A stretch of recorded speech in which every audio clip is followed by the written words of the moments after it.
요한복음 20장 19절에서 31절의 말씀입니다.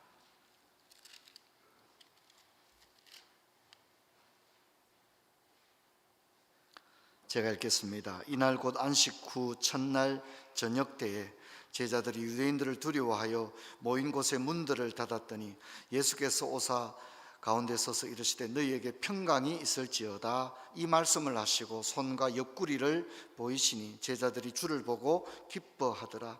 예수께서 또 이르시되 너희에게 평강이 있을지어다. 아버지께서 나를 보내신 것 같이 나도 너희를 보내노라. 이 말씀을 하시고 그들을 향하여 숨을 내쉬며 이르시되 성령을 받으라. 내가 누구의 죄든지 사하면 사해질 것이요 누구의 죄든지 그대로 두면 그대로 있으리라 하시니라. 24절 같이 읽습니다. 12제자 중에 하나로서 디두모라 불리는 도마는 예수께서 오셨을 때에 함께 있지 아니한지라. 다른 제자들이 그에게 이르되 우리가 주를 보았노라 하니 도마가 이르되 내가 그의 손에 못자국을 보며 내 손가락을 그 못자국에 넣으며 내 손을 그 옆구리에 넣어보지 않고는 믿지 않겠노라 하더라. 8해를 지나서 제자들이 다시 집안에 있을 때 도마도 함께 있고 문들이 닫혔는데 예수께서 오사 가운데 서서 이르시되 너희에게 평강이 있을지어다 하시고 도마에게 이르시되 내 손가락을 이리 내밀어 내 손을 보고 내 손을 내밀어 내 옆구리를 넣어보라. 그리하여 믿음 없는 자가 되지 말고 믿는 자가 되라. 도마가 대답하여 이르되 나의 주님이시오 나의 하나님이시니이다. 예수께서 이르시되 너를 나를 본고로 믿느냐? 보지 못하고 믿는 자들은 복되도다 하시니라. 예수께서 제자들 앞에서 이 책에 기록되지 아니한 다른 표적도 많이 행하셨으나 오직 이것을 기록함은 너희로 예수께서 하나님의 아들 그리스도이심을 믿게 하려 하며 또 너희로 믿고 그 이름을 힘입어 생명을 얻게 하려 함이니라. 아멘. 사랑하는 성도 여러분, 이제 12월입니다. 그리고 날씨도 이제 겨울다운 날씨, 매우 매서운 날씨를 드러내고 있습니다. 또 크리스마스 시즌이기도 하고 송구영신의 시간이 다가왔습니다. 우린 지난 1년을 하나님 은혜로 지나왔습니다. 이제 한 해가 끝나고 새로운 한 해를 맞는 시간입니다. 이 시간이야말로 우리 자신을 돌아보고 또 다가오는 새해 주실 하나님께서 우리를 향해 이루실 그 놀라운 일들을 잠잠히 묵상하면서 주님 앞에 나아가야 할 시간이 아닌가 그렇게 생각됩니다. 특별히 12월 한 달은 온전한 예배 회복의 달이니까 여러분들께서 가정 예배도 회복하시고 성수주일 하는 일도 회복하시고 자녀들 온 식구가 여호와 앞에 올라오는 그런 복된 시간들이 되면 좋겠습니다. 요한복음 강해도 이제 마지막에 와 있습니다. 예수님은 안식 후 첫날 새벽에 부활하셨고 새벽과 오후에는 여인들과 제자들을 만나셨습니다. 그리고 오늘 본문을 보면 안식 후 첫날 저녁 때에 이렇게 이야기를 하고 있습니다. 부활절날 저녁에 이루어졌던 일들을 이야기합니다. 안식 후 첫날 저녁 때였는데 제자들은 유대인들을 두려워하였습니다. 그래서 그 두려움은 그들이 모인 곳의 문들을 닫았다 하는 것에서 드러나고 있습니다. 그리고 예수님은 제자들에게 나타났는데 문들이 닫혀 있었는데 예수님은 닫힌 문을 그냥 열어달라라든가 그렇게 한 게 아니라 문을 그대로 통과해서 나타나게 되었습니다. 제자들은 두려워서 문을 닫았지만 이후에 부활신앙으로 무장하고 또 오순절에 성령 강림을 충만히 받았을 때 제자들은 그 이후에는 문을 닫았다든가 두려워하였다든가 그런 말이 나오지 않죠. 문을 닫은 게 아니라 오히려 옥문이 지진이 나서 열리는 놀라운 기적들이 일어나는 것을 보게 됩니다.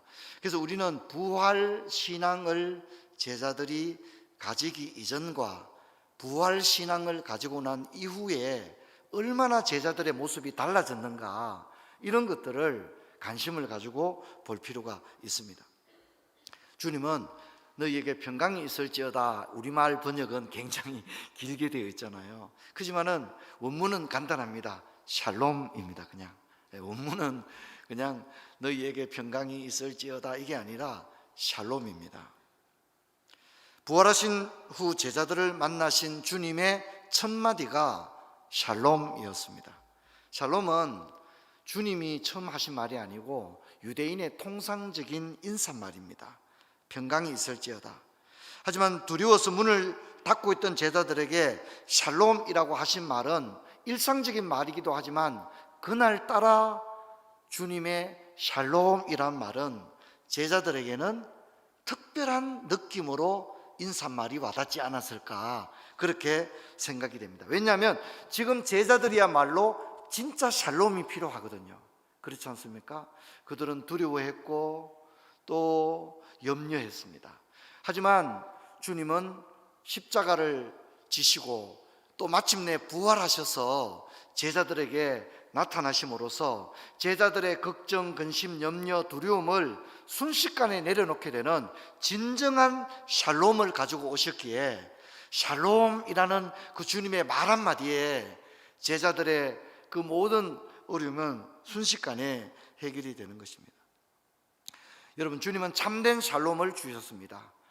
주님은 이 참된 샬롬의 인사를 하기 위해서 그분은 십자가를 지시면서 죄와 싸우셔야 했고 또한 죽음과 싸우셔서 마침내 부활하심으로써 진정한 샬롬의 인사를 줄 수 있었습니다. 사실 우리가 인사를 하지만 우리는 걱정, 근심, 염려, 죽음, 질병 이런 문제를 다 가지고 있지 않습니까? 인사할 때 안녕하십니까? 사실 안녕하지가 않죠. 그렇지 않습니까? 예. 그런데 주님이 지금 샬롬이라고 한 것은 진정한 샬롬인 것입니다. 주님의 샬롬 속에는 모든 근심과 걱정과 염려들, 수고하고 무거운 짐진 자들아 다 내게로 오라. 또 주님은 우리의 모든, 우리가 감당할 수 없었던 그 모든 죄의 값을 주님께서 십자가상에서 대신 지불하셨고 우리가 그 무엇으로도 도무지 극복할 수 없는 죽음의 문제까지도 완전히 해결하신 다음에 제자들에게 나타나서 샬롬이라고 하셨기에 이 샬롬이야말로 진정한 샬롬이 된 거죠. 주님은 이 샬롬을 위해서 십자가와 부활의 주님이 되어주신 것입니다. 여러분, 이 샬롬은 우리들에게도 동일하게 주시고 주님은 이 샬롬을 우리가 누리기를 원하는 줄로 믿습니다. 그러므로 우리 모든 성도님들이 주님이 주시는 샬롬을 누리는 은혜가 있기를 주의 이름으로 축원합니다. 그리고 우리는 이 샬롬을 우리만 가진 자들이 아니라 오늘 얼마나 많은 사람들이 샬롬이 없습니까? 그렇지 않습니까? 그 사람들에게 우리 주님의 샬롬을 전할 수 있는 우리가 되어야 되겠습니다. 주님은 옆구리를 또 손을 보여주었습니다. 손은 못 박힌 손이었습니다. 옆구리는 창에 찔리신 옆구리였습니다. 손과 옆구리는 십자가를 보여주는 것입니다. 십자가를 다시 상기시키는 겁니다. 제자들에게 십자가를 다시 보여주는 이유는 뭡니까? 제자들은 십자가가 두려워서, 유대인이 두려워서 다 도망을 갔기 때문이죠. 하지만 주님은 제자들을 나무래시기보다는 내가 너희들을 위해서 못 박혔단다, 내가 너희들 때문에 이 옆구리에 이렇게 큰 창자국이 났단다, 이 옆구리에서 내 피와 물을 다 쏟아서 너희들의 죄를 사했단다. 주님이 제자들에게 이렇게 보여주고 만져도 봐라, 그리고 그렇게 하시는 겁니다. 주님은 십자가의 흔적을 제자들에게 보여줬습니다. 그것은 사랑이었습니다. 주님의 손은 극심한 고통의 흔적이 남아 있었습니다. 투박한 못에 주님의 손은 찢어지고 깊은 상처가 났을 것입니다. 주님의 옆구리는 피와 물이 다 쏟아낸 창자국이 분명했을 것입니다. 이 장면은 제자들에게는 평생 잊을 수 없는 깊은 각인이 되었을 겁니다. 그래서 제자들도 복음을 위해 옥에 갇히고 매를 맞고 죽어갈 때 안식 후 첫날 저녁에 제자들에게 보여주었던 주님의 그 십자가의 흔적, 스티그마, 그 스티그마의 흔적을 제자들은 자기도 동일하게 고난을 당할 때에 매를 맞고 감옥에 갇히고 착고에 채이고 온몸이 상처가 날 때에 안식 후 첫날 저녁에 주님이 보여주셨던 그 못자국과 옆구리, 제자들은 그것을 기억하면서 나도 주님처럼 이 십자가를 견뎌내리라, 그렇게 하며 참을 수 있지 않았을까, 저는 그런 생각을 해봅니다. 사도 역시 갈라디아 6장 17절에서 내 몸에 예수의 흔적을 지니고 있노라, 그렇게 말했습니다. 사도 바울도 복음 전가하다가 얼마나 많은 고통을 당했습니까? 49에 하나 감한매를 7번이나 맞았고, 감옥에 갇히고 강도 위험과 강의 위험과 여러 번 먹지 못하고 자지 못하고 줄이고 목마르며 헐벗고 배고팠다 그랬습니다. 그렇게 사도의 온몸은 복음을 전가하다가 상처가 나고 몸이 연약하여지고, 그래서 사도는 고백하기를 내 몸에 예수의 스티그마를 가졌다, 그렇게 이야기를 한 것입니다. 성도 여러분, 왜 주님께서 손의 옆구리와 상처 자국을 보여주었을까요? 그것은 우리가 나가야 할 길을 보여줍니다. 주님께서 제자들에게 나를 따르라고 하시면서 누구든지 나를 따라오려거든 자기를 부인하고 자기 십자가를 지고 나를 쫓으라고 했습니다. 십자가가 뭡니까? 폼입니까? 폼 아닙니다. 십자가 목걸이 하고 다니는 게 아닙니다. 자기 십자가를 지고 나를 따르라는 것은 죽으라는 것입니다. 십자가는 죽는 형틀 도구입니다. 십자가를 지란 말은 죽으라는 말입니다. 그래서 우리가 날마다 이 부르심에 순종하여 날마다 자기 십자가를 지고 주님을 따라가게 되면 우리는 십자가의 흔적을, 스티그마를 우리가 가질 수밖에 없는 겁니다. 여러분, 예수님께서 왜 십자가의 흔적을 보여주실까요? 여러분, 잘 들으셔야 합니다. 고린도후서 4장 7절로 11절을 우리가 같이 한번 읽어보겠습니다. 우리가 이 보배를 질그릇에 가졌으니 이는 심히 큰 능력은 하느님께 있고 우리에게 있지 아니함을 알게 하려 함이라. 우리가 사방으로 우겨쌈을 당하여도 쌓이지 아니하고 답답한 일을 당하여도 낙심하지 아니하며 박해를 받아도 버림받지 아니하며 거꾸러짐을 당하여도 망하지 아니하고 우리가 항상 예수의 죽음을 몸에 짊어지면 예수의 생명이 또한 우리 죽을 육체에 나타나게 하려 합니다, 그랬습니다. 성경 많이 읽고 새벽기도 많이 하고 목사 장로가 되고 거기서 능력이 나오는 게 아닙니다.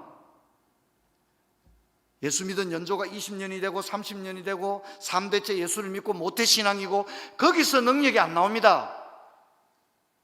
능력은 우리가 예수의 죽음을 내 몸에 짊어질 때 죽을 육체에 예수의 생명이 나타나게 하려 함이라. 우리는 뭐요? 우리는 질그릇과 같다는 거예요. 심히 큰 능력이 질그릇 같은 나에게 있는 것이 아니라 하나님에게 있는데, 이 심히 큰 능력이 질그릇 같은 내 몸에 어떻게 나타나느냐? 그것은 우리가 죽음에 넘겨지고 예수의 죽음을 내 몸에 짊어질 때에 죽을 이 육신에 예수의 생명이 나타난다, 그렇게 이야기를 합니다. 그래서 우리 주님께서 제자들에게 손수 손의 못자국을 보여주고 옆구리에 움푹 패인 창자국을 보여준 것은 능력이 거기서 나온다는 것입니다. 여러분, 저와 여러분도 우리 자신에게는 내재된 어떤 능력이 탑재되어 있지 않습니다. 우리 속에는 온갖 음욕과 질투와 미움과 세상적인 것으로 가득 차 있습니다. 우리의 내재된 우리의 지성과 인격, 신앙의 경륜, 물론 그런 거 있죠. 그렇지만은 그거 가지고 능력이 안 됩니다. 여러분, 예수 십자가에서 능력이 나타날 줄로 믿습니다. 믿습니다. 할렐루야. 그래서 사도 바울은 뭐라고 말합니까? 나는 십자가 외에는 아무것도 알지 않기로 작정했다. 왜냐하면 거기에 능력이 있기 때문에. 그리고 내가 약할 때 강함이라, 내가 약할 때 강함이라, 그렇게 이야기를 할 수 있었습니다. 여러분, 우리도 이런 주님께서 안식 후 첫날 저녁에 제자들에게 왜 손의 못자국과 옆구리의 창자국을 보여주셨는지를 기억하고, 제자들에게는요 그것이 분명하게 각인이 된 거예요. 그렇기 때문에 그 다음부터는 고난받는 것을 하나도 두려워 안 합니다. 사도 바울이 디모데에게 편지 쓸 때 뭐라 합니까? 너 몸 조심해라, 그런 얘기 안 합니다. 복음과 함께 고난을 받으라, 그렇게 얘기합니다. 얼마나 담대하게 얘기합니까? 우리가 십자가를 질 때 우리가 우리 몸에 십자가를 짊어짐으로 예수의 흔적이 있는 인생, 복음과 함께 고난받는 인생, 우리가 죽을 육체에 죄짓고 방탕하는 우리 죽을 육체에 예수 생명이 나타나는 역사 일어나려고 그러면 그냥 너무 그냥 교양적으로만 예수 믿으려 해가지고는 안 됩니다. 여러분, 우리 몸에 십자가를 지는 그런 심정으로 나갈 때 우리가 지금까지 경험해보지 못했던 이 기독교의 놀라운 생명의 역사, 놀라운 복음과 성령의 역사가 나타날 줄로 믿습니다. 여러분, 우리 생에 예수 이렇게 20년 30년 믿었는데 예수 생명의 놀라운 역사를 경험해보지 못한다면 얼마나 안타까운 일입니까? 제자들이 주님의 손과 육구를 보고 기뻐했습니다. 제자들이 주를 보고 기뻐하더라 그랬습니다. 그리고 성령을 주시면서 제자들을 파송합니다. 성령을 받아라. 성령에 대해서 오해하면 안 됩니다. 성령은 요술램프가 아닙니다. 우리 자신의 영적 자랑거리나 무용담이 아닙니다. 성령은 하나님이시고 예수님은 내가 가면 성령을 너희에게 보낼 거라고 했습니다. 진리의 성령이 오시면 모든 것을 생각나게 하실 것이다 그랬습니다.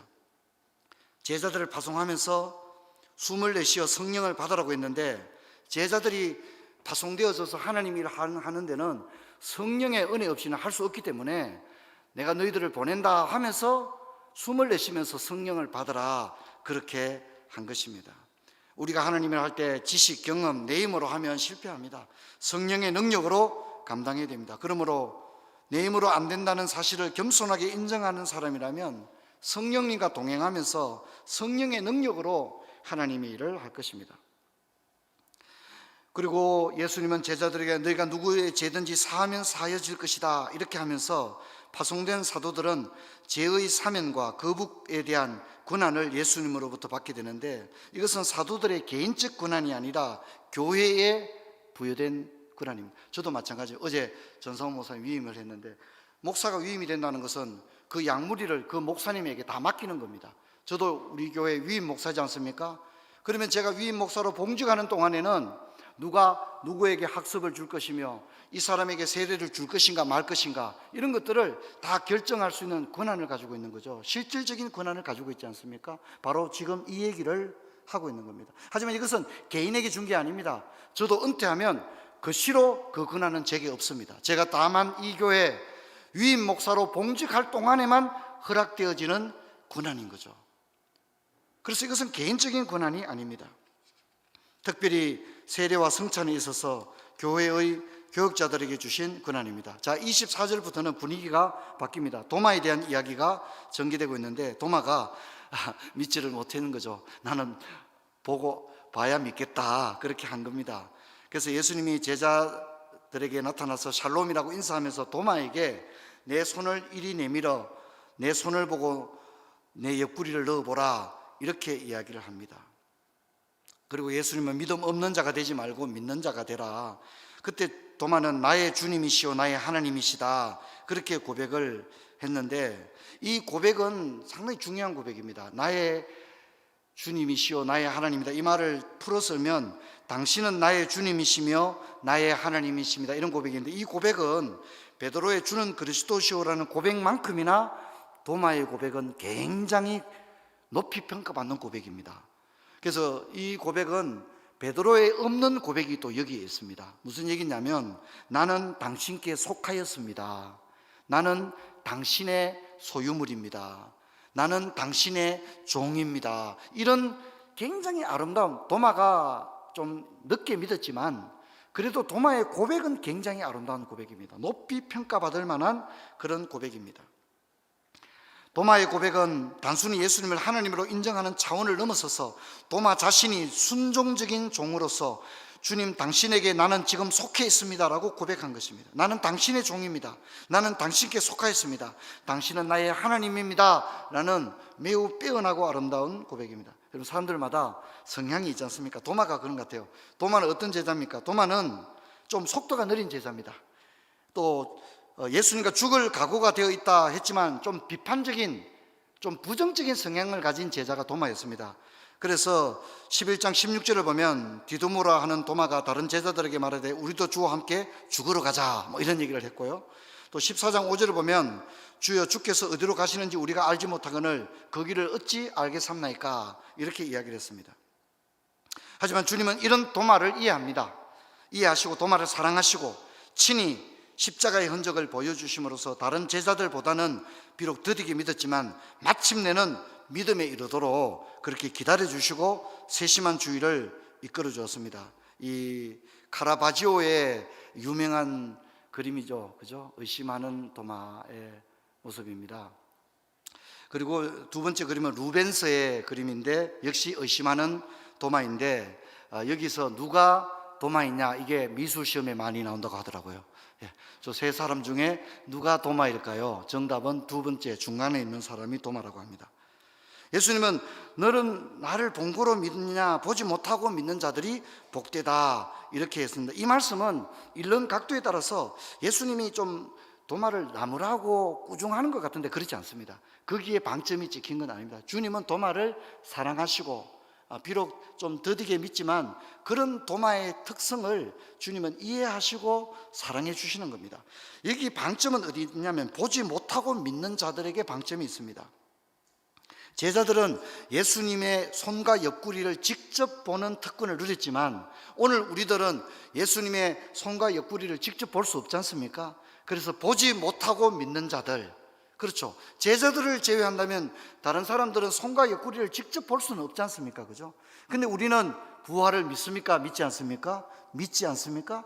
그렇기 때문에 그런 자들이 복되다. 주님이 그렇게 말씀을 하시는 겁니다. 사랑하는 성도 여러분, 우리 시대를 보십시오. 증거가 있어도 믿지 않는 시대죠. 예수님이 탄식과 같이 피리를 불어도 춤추지 않는 시대가 되었습니다. 애통하지 않는 시대가 되었습니다. 의심하는 도마는 곧 현대인들의 모습을 보여줍니다. 더군다나 오늘 우리 시대는 기독교 신앙이 얼마나 땅에 밟히고 있는 시대입니까? 하나님의 말씀이 얼마나 박해를 받고 있는 시대입니까? 이런 시대에 흔들림 없는 믿음을 가진다는 것은 놀라운 은혜인 것입니다. 그래서 주님은 말씀하십니다.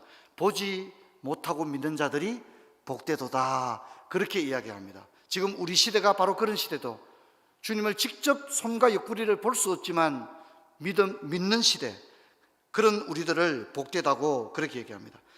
마지막 31절은 우리가 요한복음 처음 이야기할 때 살펴봤던 구절인데요. 이것을 기록하면 생명을 얻게 하려 합니다. 요한복음의 기록 목적 자체가 생명을 얻게 하기 위한 것이다. 그렇게 이야기를 합니다. 여러분, 이 생명은 참된 생명입니다. 이 생명은 주님이 우리에게 주시는 생명입니다. 이 구원은 오직 예수님만 줄 수 있는 생명이요 구원입니다. 그리고 우리는 그 구원을 받은 복음의 빚진 자들입니다. 우리는 생명을 받았고 샬롬을 누리는 자들인 줄로 믿습니다. 우리의 생명, 우리의 참된 샬롬이 없는 이 세상의 많은 사람들에게 전해줄 수 있는 우리 부처의 모든 성도님들 되기를 주의 이름으로 축원합니다. 사랑하는 성도 여러분, 12월 한 달에 정신없이 달력 믿게 받아와가지고 퇴근하고 나면 바로 2023년도입니다. 여러분, 오늘부터 마음을 다잡고 한 해를 돌아보면서 2023년도에 우리가 어떻게 달려가야 할 것인가를 하나님 앞에서 고민도 좀 해보고 기도도 하고 그럴 수 있는 저와 여러분 되어서 하나님 앞에서 의미 있는 새해를, 가슴 벅찬 새해를 맞이하는 성도 여러분, 하나님께서 2023년도에는 우리가 알지 못하는 놀라운 일들을 우리를 통해서 이루실 줄로 믿습니다. 이 믿음을 가지고 달려가는 저와 여러분 되기를 바랍니다. 자리에서 일어서시겠습니다. 아버지 하나님, 은혜와 사랑을 감사합니다. 오늘가 참으로 보지 않고 믿는 자가 복되다 하셨기에 오늘 불신이 넘쳐나는 이 시대 가운데서 참된 믿음으로 올곧게 설 수 있는 그런 저희들 모두가 되게 하여 주옵소서. 특별히 12월 한 달은 우리가 예배 회복의 달로 삼아사오니 이전이 가득 차는 역사가 있게 하여 주옵소서. 주 예수 그리스도 이름으로 기도하옵나이다. 아멘.